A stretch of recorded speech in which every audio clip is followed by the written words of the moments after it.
Hi, I'm Dan and welcome to this week's instalment of The Baseline. Tonight on the show we have local Brisbane act Lucky Bradford in. They recently won the Rate My Band comp and I'm really excited to hear these guys play tonight. And later on, Ariel will be dropping by to tell us about the big acts in Oz. And you're reviewing one of my most favourite indie bands of Montreal. But first, let's talk music. Sad news firstly. Former British Prime Minister Margaret Thatcher. Maggie. Yeah, she passed away this month. It was really unfortunate. And what was worse was that there was a campaign launched on Facebook that wanted to push the song Ding Dong the Witch is Dead to the top of the UK charts. Even though it didn't top the charts, it's still known as the top 10 single of all time and sold like 52,000 copies all around.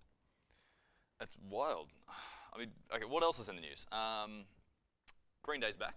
They've just released the documentary Quattro, which details the making of their triptych of albums Uno, Dos and Tre. Yes.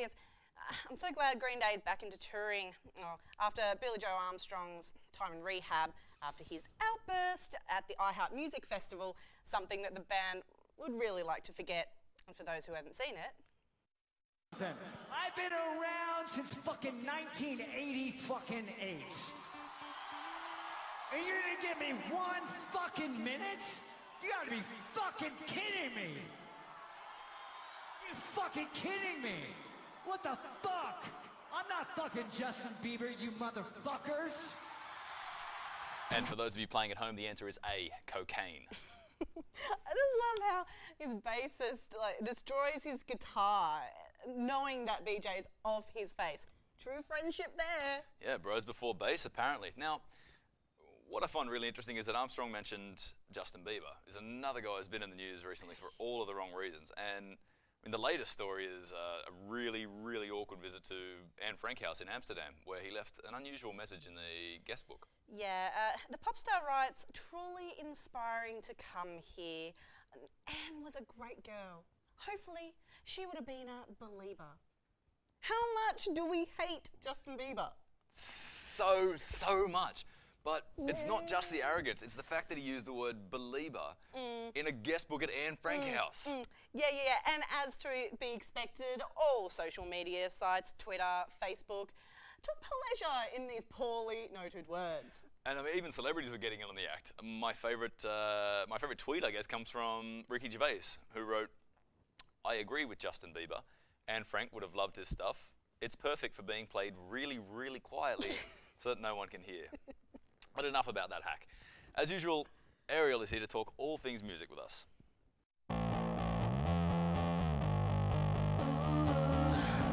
You're still dreaming of Byron Bay Blues Fest. Yes, I went down for the whole 5 days. It was really great. I loved the whole festival vibe it has going on in there, and it feels, even though it's a 24-year-old festival now, 25 next year, it still feels really non-commercial and independent. So I really had a great time. There's a whole range of acts, you know, ranging from unknown contemporary acts to 60s sort of legends and in all different styles. Yeah. So I really enjoyed everyone that I saw, so I really had a great time. Nice. Now, we know that you have such an eclectic taste. I'm guessing there were so many bands that you wanted to see. There were a lot of bands I wanted to see. Some of those names among those would be Rodriguez, I was really keen to see. I got to see him twice, he was great. I wanted to see Wanda Jackson and Chris Isaak, who I've been dancing to since I was a little kid. So, and of course, most of all, I wanted to see Iggy and the Stooges. Definitely. So I was really primed for that. I love Chris Isaak. Apparently he puts on a great show. How was that? Well, as great as he was, my personal favourite, and I think for a lot of people, would have to be Iggy and the Stooges. It was just, you know, there was something really timeless about it. You couldn't kind of replicate that with just any kind of hard rock band, and waited for hours. The warm-up acts were great. I loved Beast Suburban, Dropkick Murphys, intense energy levels from the bands and the crowd. And then when the Iggy and the Stooges came out, it was just apocalyptic. Everyone was, you know, it was a complete connection of audience and band. You know, Iggy was really working the crowd, like holding their hands and talking to them, and the crowd was like call and response back to him, and everyone was sort of jammed up like sardines. There was not even room to be facing the stage. Everyone was on their side, like bruised and kind of screaming towards Good stage, and times. security didn't know what was going on.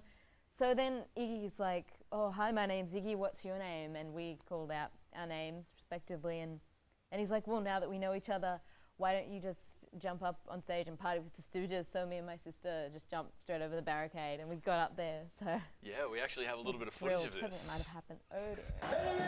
Rumour has it you got to hug Iggy. How was that? Did he feel like saggy, wrinkly old dreams?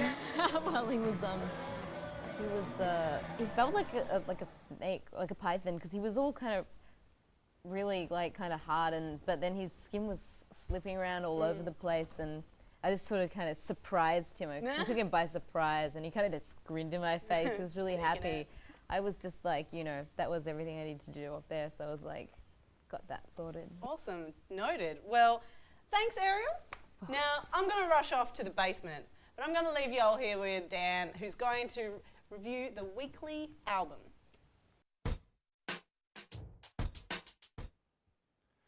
Paralytic Storks is a new album from Georgian-based indie pop band of Montreal, and it's an album that will never leave you in the same state of mind for more than one track. Catchy, up-tempo hooks are ever present throughout, as well as slow, discordant instrumental movements.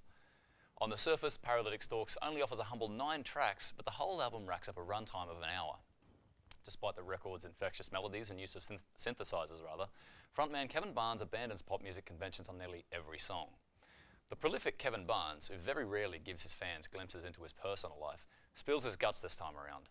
Paralytic Storks offers some of the strongest hooks and most disarming words he has ever written, perfectly showcased on the album's best entry point, the wondrous, spiteful intervention. The lyrics read, "I spend my waking hours haunting my life. I made the one I love start crying tonight."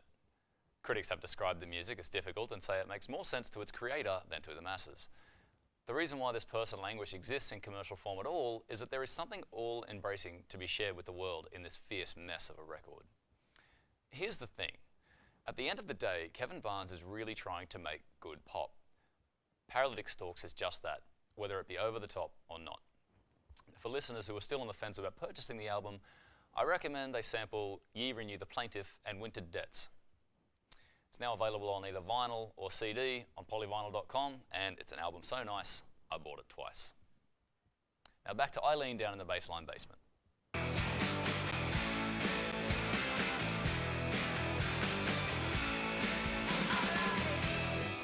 Thanks. I'm down here in the baseline basement where Lucky Bradford have just finished setting up. Welcome to the show, guys. Thanks for having us. Could you introduce yourselves and tell us what your roles are in the band?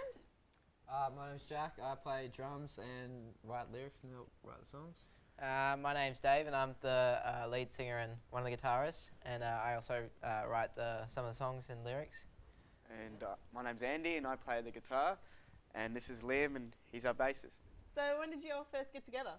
Well, originally it begun with Dave, Jack, and I. We were mates at school, and we thought we'd start the band once we finished school. And we're doing covers and whatnot, and then we thought we'd start to write our originals. And once we did that, we started to do a few minor gigs. And we thought, oh well, we really need a bassist just to sound better as a whole. So we found Liam, and he was playing in another band, and we thought, why not steal him and take him into our band? And he's joined us, and now this is Lucky Bradford. Awesome, awesome. So I hear you're in the process of making an EP. Can you tell us more about that? Yeah, we recently won a band competition at Alumbra, and we got a fair bit of money for that, so we're going to start recording. We got it all booked in for May, the end of May, so there should be one coming out not too far away. That's pretty cool. So you've recently won the Brisbane's Rate My Band competition. First of all, congrats. And second of all, what does this mean for your future in the music industry? Well, we think from winning this competition, we won, as we've said, money and 4-track EP master and whatnot, and we thought it's put us ahead nearly a whole year from where we would have been if we didn't win the competition. Yeah. So it's allowed us to do things like merchandise now, using Castle of Drifters, who we're doing it through, and also we've got a lot more followers from it, a few more likes on Facebook, and more gigs coming along, and yeah, it's really put us ahead. Excellent.